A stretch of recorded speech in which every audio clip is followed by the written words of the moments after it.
These are some wild grapes that are in my yard, and they came from this grapevine that goes up, and you can see some of it right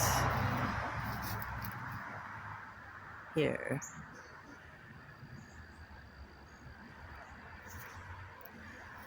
Yeah, that's a very old vine.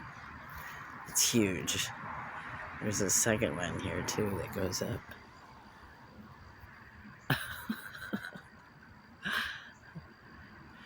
We cut one once when I was young, and juice just shoots out of it. It's like you could drink out of it if you needed to.